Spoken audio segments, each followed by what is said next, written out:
Saudara, kita duduk di majelis yang mulia ini untuk memperingati Isra wal Mi'raj baginda Nabi besar Muhammad SAW. Kita duduk di sini, kita tidak pernah memandang langsung wajahnya Nabi. Kita tidak pernah berjumpa langsung dengan Nabi. Kita tidak pernah duduk bersama-sama dengan Nabi.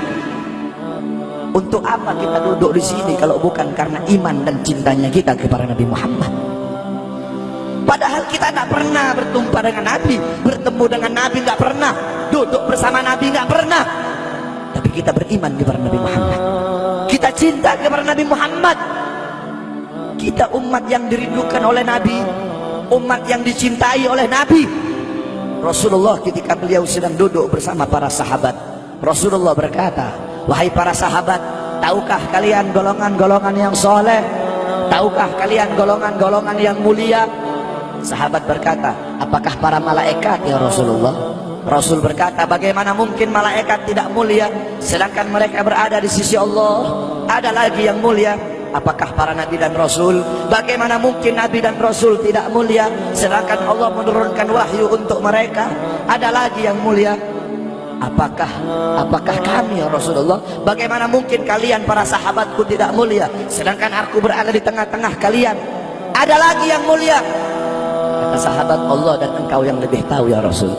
Rasulullah menundukkan kepala, Nabi Muhammad menundukkan kepala. Dari kedua pelupuk mata beliau mengeluarkan air mata, membasahi pipi beliau sampai ke janggutnya beliau.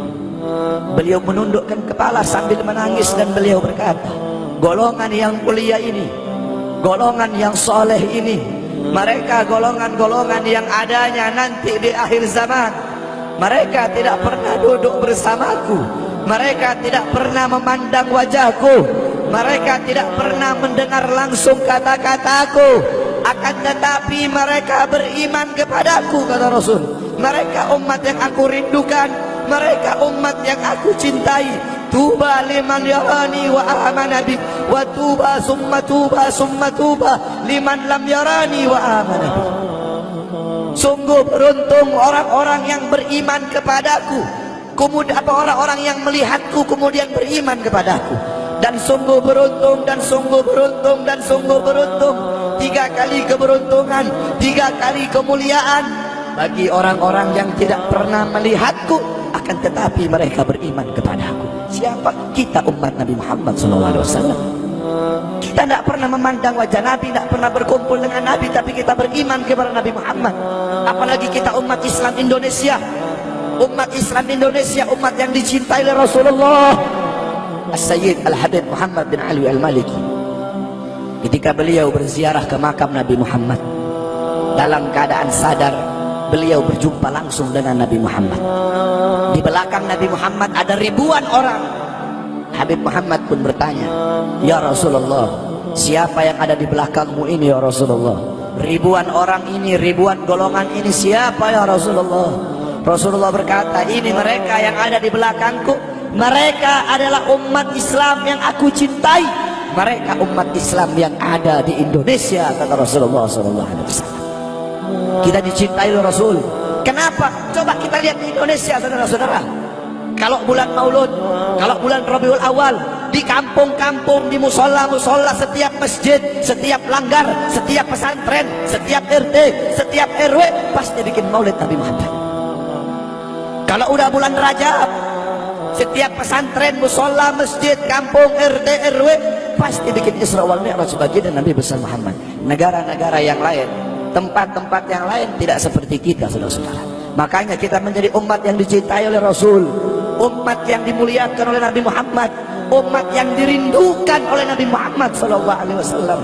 Allah berkata dalam Al-Quran, laqad ja'akum rasulun min anfusikum azizun alaihi ma'anittum harisun alaikum bil mu'minina raufur rahim.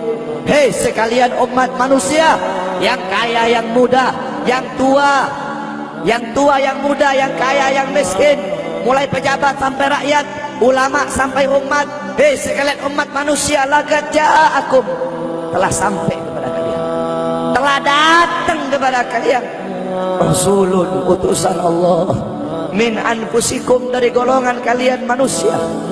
Azizun alaihi ma anittum, sungguh berat baginya penderitaan yang kau alami, sungguh berat baginya kesusahan yang kau alami. Sebelum kalian susah, dia lebih dahulu susah.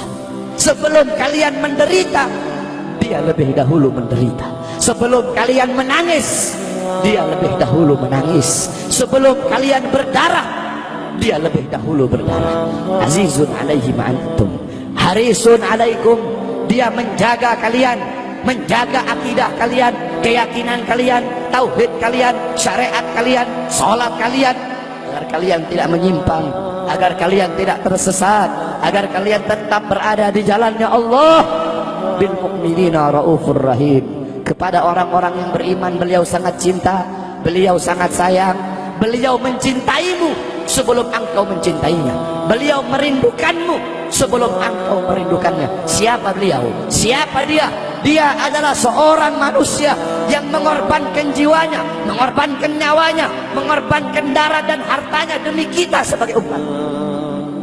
Beliau kepanasan, kedinginan, 3 hari 3 malam makan, mengganjal perutnya dengan sebongkah batu. Perut suci beliau berbunyi. Kelaparan bukan untuk dirinya, kelaparan bukan untuk anak cucunya, kelaparan demi kita sebagai umat. Beliau seorang manusia yang pipinya pernah tertusuk duri sampai tembus ke sebelah demi kita sebagai umat. Beliau seorang manusia yang pernah wajah beliau dilempari kotoran demi kita sebagai umat. Lupakah kalian dengan air mata beliau yang menetes setiap malam demi kalian?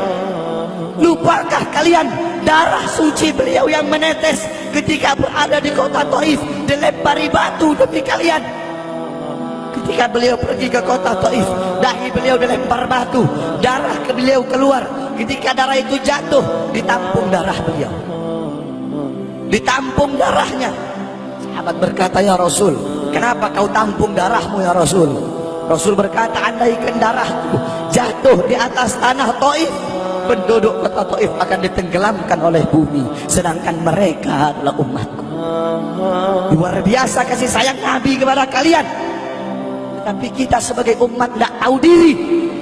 Kita sebagai umat merusak sunnahnya. Kita sebagai umat melanggar ajarannya. Kita sebagai umat semakin hari semakin jauh darinya, meninggalkan pakaiannya, meninggalkan ajarannya, meninggalkan sunnahnya, meninggalkan kepribadiannya, meninggalkan akhlaknya, meninggalkan Al-Qur'annya. Rasulullah sallallahu alaihi wasallam yang dimana gal Sayyidina Ali karamallahu wajha, inna Rasulullah fi akhir nafsi harragat syafataihi marratain fa'algaitu sam'i fasami'tuhu yaqul ummati ummati faqubida Rasulullah sallallahu alaihi wasallam wa qala law kanat ad-dunya tadumu li wahidin la kana Rasulullah sallallahu alaihi wasallam fiha mukhallada. Dari Sayyidina Ali karamallahu wajha, ketika akhir-akhir detik-detik kematiannya Rasulullah, beliau mendengar, beliau melihat dari bibir Rasulullah bergerak dengan 2 kali gerakan. Beliau mendekatkan telinganya, mendekatkan pendengarannya, dan beliau mendengar Rasulullah berkata, ummati ummati. Faqubida Rasul, meninggal Rasulullah SAW. Ketika nyawa Rasulullah akan dicabut, Rasulullah berkata kepada Jibril, wahai Jibril, aku belum puas meninggalkan umat. Aku tidak mau meninggalkan mereka dalam keadaan belum diberi jaminan oleh Allah. Wahai Jibril, sampaikan kepada Allah, aku tidak minta jaminan untuk diriku, aku tidak minta jaminan untuk keluargaku, aku minta jaminan untuk umatku. Wahai Jibril, sampaikan kepada Allah. Jibril pun pergi kepada Allah. Jibril pun berkata, ya Allah, kekasihmu Muhammad meminta jaminan untuk umatnya. Allah bilang, wahai Jibril, katakan kepada Muhammad, aku tidak akan menghinakan umat Muhammad. Basyirhu fa innahu awwalu nasin kharijum minal ardi idza bu'isu. Kemudian beliau ditarik lagi nyawa beliau. Beliau berkata, ya Khalil Israel, wahai kekasihku Israel, apakah seperti ini rasa sakit ketika dicabut nyawa? Israel berkata, iya ya Rasulullah, Seperti inilah rasa sakit ketika dicabut nyawa ya Rasulullah. Ya Allah, biar aku menanggung sakratul maut seluruh umat. Ya Allah, mereka tidak akan kuat, mereka tidak akan sanggup. Aku nabi mereka, aku pemimpin mereka. Biar aku menanggung beban penderitaan sakratul maut mereka ya Allah. Biar aku menanggung sakratul maut umatku ya Allah. Di mana kita sebagai umat? Apa yang telah kita lakukan untuk Nabi Muhammad? Nabi berkorban untuk kita. Di saat detik-detik terakhir nafasnya, tidak memikirkan rasa sakitnya, tidak memikirkan pedihnya, tidak memikirkan beratnya. Beliau memikirkan nasib kita sebagai umat. Kelak di yaumil qiyamah, ketika para nabi dan para rasul berkata, nafsi nafsi, nafsi nafsi, diriku sendiri, jiwaku sendiri, aku urus urusanku sendiri, aku tidak bisa tolong kalian. Ketika para nabi dan rasul, mereka tidak bisa menolong kita. Rasulullah Muhammad ibn Abdullah, Nabi Muhammad bersujud kepada Allah, Nabi Muhammad bertekuk lutut, beliau bermohon kepada Allah. Beliau berkata, ya Allah, aku tidak minta pengampunan untuk diriku, wala Fatimah, wala Hamzah. Aku tidak minta pengampunan untuk Fatimah, aku tidak minta pengampunan untuk Hamzah. Aku cuma minta pengampunan untuk umatku ya Allah, untuk umatku ya Allah.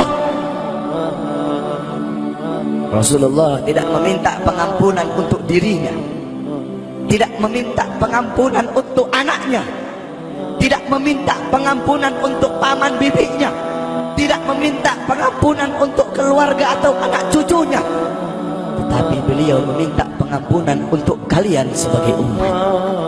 Karena begitu cintanya beliau kepada umat, karena begitu sayangnya beliau kepada umat, sampai-sampai beliau berkata, lau yushaku ahadukum bi syaukatin fi rijli la ajidu ala ma fi qalbi. Andaikan kalian, salah satu dari kalian kakinya tertusuk duri, andaikan salah satu dari kita yang duduk di sini kaki kita ada yang terkena duri, pasti kita merasakan sakit. Apa kata Rasul? Maka aku tidak merasakan apa yang kalian rasakan, kecuali yang aku rasakan, sampai dalam hati aku rasakan rasa sakit kalian. Ya, bagaimana cintanya Rasul kepada kita? Apa yang sudah kita lakukan untuk Nabi? Sudahkah kita mengorbankan kedua mata kita untuk memandang hal-hal yang disukai oleh Nabi? Sudahkah mengorbankan kedua tangan kita memberi makan golongan-golongan yang dicintai oleh Nabi?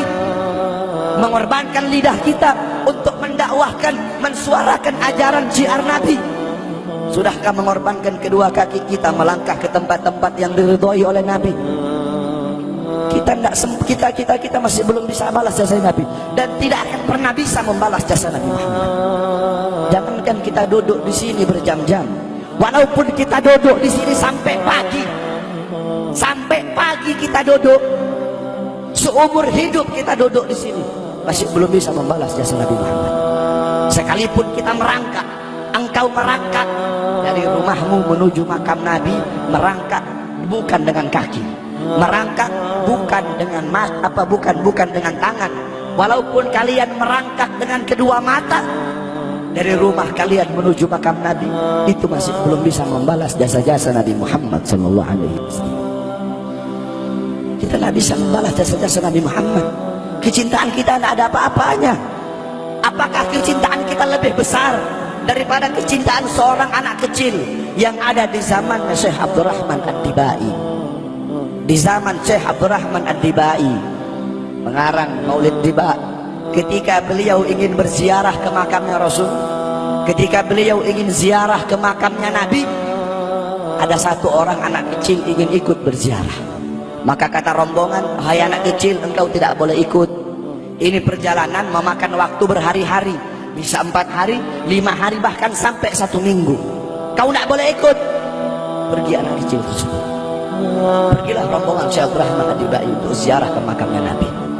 Tanpa sepengetahuan rombongan, ternyata anak kecil tersebut bergelantungan di bawah kereta kuda Syekh Abdurrahman Ad-Dibai. Anak kecil itu bergelantungan. Dia sampai berhari-hari gak makan, gak minum, gak tidur. Hanya apa? Hanya ingin pergi ziarah ke makam Nabi. Saking cintanya kepada Nabi Muhammad. Dia sembunyi-sembunyi bergelantungan di bawah kereta. Nggak makan, nggak minum, nggak tidur berhari-hari. Sampai ketika sampai di Madinah, itu anak kecil jatuh. Itu anak kecil terjatuh. Rombongan bilang, bukan ini anak kecil yang waktu itu mau ikut? Berarti sudah berhari-hari dia di bawah kereta ini. Dia nggak makan, dia nggak minum, dia nggak tidur. Anak kecil itu berlari. Anak kecil itu berlari sampai dia jatuh. Saking bahagianya, dia sudah sampai di Madinah. Dia ambil debu-debu Madinah, pasir Madinah, dia ambil, dia usapin ke mukanya. Saking bahagianya, sampai itu anak mati. Anak kecil tersebut mati membawa kecintaannya kepada Nabi Muhammad. Anak kecil itu mati, gak makan berhari-hari, gak tidur, gak minum, hanya ingin ziarah ke makam Nabi Muhammad. Padahal anak kecil itu tidak pernah memandang Nabi, tidak pernah berkumpul dengan Nabi. Kecintaannya luar biasa kepada Rasulullah. Akhirnya anak itu dimakamkan oleh Syekh Abdul Rahman Ad-Dibai di Madinah. Anak kecil itu dimakamkan di Madinah. Nah, setiap tahun Syekh Abdul Rahman Ad-Dibai ziarah ke makamnya Nabi, pasti ziarah ke makam itu anak kecil. Yang anehnya, setiap Syekh Abdul Rahman Ad-Dibai ziarah, makam anak kecil tersebut, kubur anak kecil tersebut bergeser dengan sendirinya mendekati makam Nabi Muhammad SAW. Sampai sekarang makam anak kecil itu ada di samping Masjid Nabawi. Saking cintanya anak kecil tersebut kepada Rasulullah SAW. Kecintaannya kita tidak ada apa-apanya. Kita tiap hari maksiat, tiap hari berbuat dosa, melakukan hal-hal mungkarat, dhalalat, sayyiat. Takutlah kita kepada Allah. Kembalilah ke ajaran Nabi Muhammad. Jadikan beliau sebagai teladanmu, jadikan beliau sebagai pedomanmu. Hidupkan rumah tanggamu dengan ajaran beliau, hidupkan kampungmu dengan dengan ajaran dan sunnah beliau.